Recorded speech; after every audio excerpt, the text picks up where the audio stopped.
അസ്സലാമു അലൈക്കും വറഹ്മത്തുള്ളാഹി വബറകാതുഹു.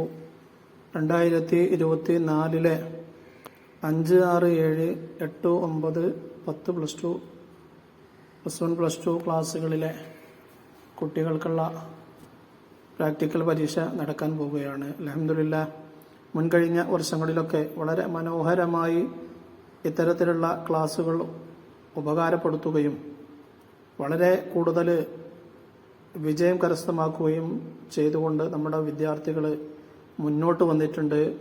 ഇൻഷാ അല്ലാഹ് വരും വർഷം, ഈ വർഷവും വരും വർഷങ്ങളിലൊക്കെ ഇത്തരത്തിലുള്ള ക്ലാസ്സുകളിൽ പങ്കെടുത്തുകൊണ്ട് നമ്മുടെ ജീവിതത്തിന് ആവശ്യമായ, നമ്മുടെ ജീവിതത്തിൽ ചെയ്യുന്ന ഫർള് നിസ്കാരങ്ങൾ, മറ്റുള്ള കാര്യങ്ങളൊക്കെ അത് യഥാവധി കൃത്യമായി മനസ്സിലാക്കുകയും നമ്മുടെ ക്ലാസ്സുകളിൽ നിന്ന് പഠിക്കുകയും ഒരു പരിശീലനം നേടുകയും ചെയ്യുക എന്നുള്ളത് ഒരു മഹത്തായ കാര്യമാണെന്ന് മനസ്സിലാക്കിക്കൊണ്ടാണ്. പ്രത്യേകിച്ച് ഹിഫ്ള് പരീക്ഷയിൽ മനഃപ്പാഠമാക്കിയ ദിക്ർ ദുആകളൊക്കെ പലതും മറക്കുകയും ഓർത്തെടുക്കാൻ പ്രയാസമാകുകയും ചെയ്യുന്ന അവസ്ഥ പരിഗണിച്ചാണ് പ്രാക്ടിക്കൽ എന്ന ഈ ആശയം കൊണ്ടുവരുന്നത്. എല്ലാവരും ഈ മനോഹരമായ സംവിധാനം സ്വയം ഏറ്റെടുത്ത് കാത്തിരിക്കുകയാണ്. കൂടുതൽ പറയുന്നില്ല. 5, 6, 7 ക്ലാസ്സുകളിലെ മയ്യത്ത് നിസ്കാര പരിശീലനം അതാണ് കൊടുത്തിട്ടുള്ളത്. 5, 6, 7 ക്ലാസ്സുകളിലെ മാർച്ച് 4, മാർച്ച് 5 എന്നീ ദിവസങ്ങളിലാണ് പരീക്ഷയ്ക്ക് വേണ്ടിയുള്ള ആ പരിശീലനം നടക്കുന്നത്. ഒന്നാമത്തെ ദിവസം മാർച്ച് 4-ാം തീയതി മയ്യത്ത് നിസ്കാരവുമായി ബന്ധപ്പെട്ട് അതിന്റെ ഫർള്, ഷർത്ത്, സുന്നത്ത് എന്നിവ പഠിപ്പിക്കുന്നു.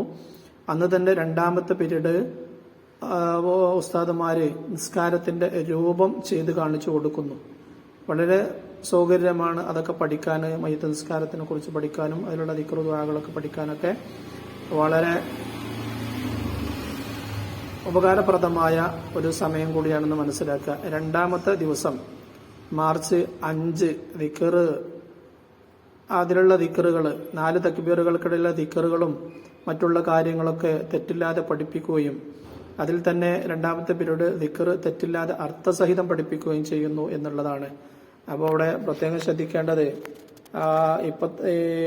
ഇപ്പോൾ തന്നെ നമ്മൾ പഠിച്ചു തുടങ്ങിയാലേ ആ ദിക്റും ദുആകളൊക്കെ നമ്മൾക്ക് കൂടുതൽ മനഃപ്പാടം 2 ദിവസത്തിന്റെ ഉള്ളിൽ അത് കുറച്ച് പ്രയാസപ്പെടും. അപ്പോൾ ഇപ്പോൾ തന്നെ അതിനെക്കുറിച്ച് ഗൗരവത്തിൽ ചിന്തിക്കുകയും കുറെ പകുതി കാര്യങ്ങളൊക്കെ പഠിച്ചു വെക്കുകയും ചെയ്താൽ ഇൻഷാ അല്ലാഹ് ഈ 2 ക്ലാസ് കൊണ്ട് നമുക്ക് തീർച്ചയായും ഒരുപാട്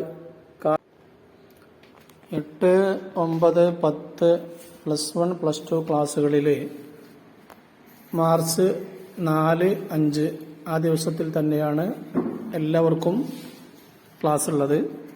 അവിടെ 8, 9, 10 +1 +2 ക്ലാസ്സുകൾക്ക് ജമാഅത്ത് നിസ്കാര പരിശീലനമായിരിക്കും. അതിൽ ഒന്നാമത്തെ പീരീഡ് ജമാഅത്തായി നിസ്കരിക്കുന്നതിന്റെ പ്രതിഫലം, ജമാഅത്ത് നിസ്കാരം സ്വഹിയാകാനുള്ള ഷർത്ത് എന്നിവയെക്കുറിച്ച് ഉസ്താദ്മാർ പഠിപ്പിക്കും. അത് പ്രത്യേകം ശ്രദ്ധിക്കുക. അതിനെക്കുറിച്ച് എല്ലാവരും മനസ്സിലാക്കി ചെറിയ രീതിയിൽ മനസ്സിലാക്കി വരും ചെയ്യാം. മറ്റൊന്ന്, രണ്ടാമത്തെ പീരീഡ് നിസ്കാരത്തിൽ തുടരെ കറാഹത്തായവർ, മസ്ബൂക്ക് ആരാണ്, പിന്തി തുടർന്നവന് റക്കായത്ത് ലഭിക്കാൻ ചെയ്യേണ്ടത്. അപ്പോൾ നിസ്കാരവുമായി ബന്ധപ്പെട്ട കാര്യം, ജമാഅത്തുമായി ബന്ധപ്പെട്ട കാര്യമാണ് ചർച്ച ചെയ്യുന്നത്. മറ്റൊന്ന്, രണ്ടാമത്തെ ദിവസം മാർച്ച് 5 ജമാഅത്തും ഇമാമും, ജമാഅത്തിന് ഇമാമും ഒരു മഅ്മൂമും മാത്രമാണെങ്കിൽ നിൽക്കുന്ന രൂപം. 2-ാം റക്അത്തിൽ മൂന്നാമതൊരാള് തുടർന്നാൽ ചെയ്യേണ്ടുന്ന കാര്യം. ഈ കാര്യങ്ങൾ ഉസ്താദന്മാർ പഠിപ്പിക്കുകയും മനസ്സിലാക്കുകയും തരുകയും ചെയ്യും.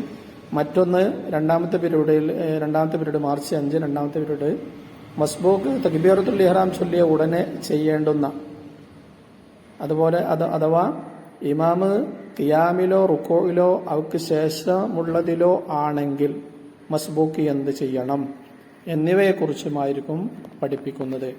അപ്പോൾ ജമാഅത്ത് നിസ്കാര പരിശീലനമാണ് 8, 9, 10 +1 +2 ക്ലാസ്സുകൾക്ക്.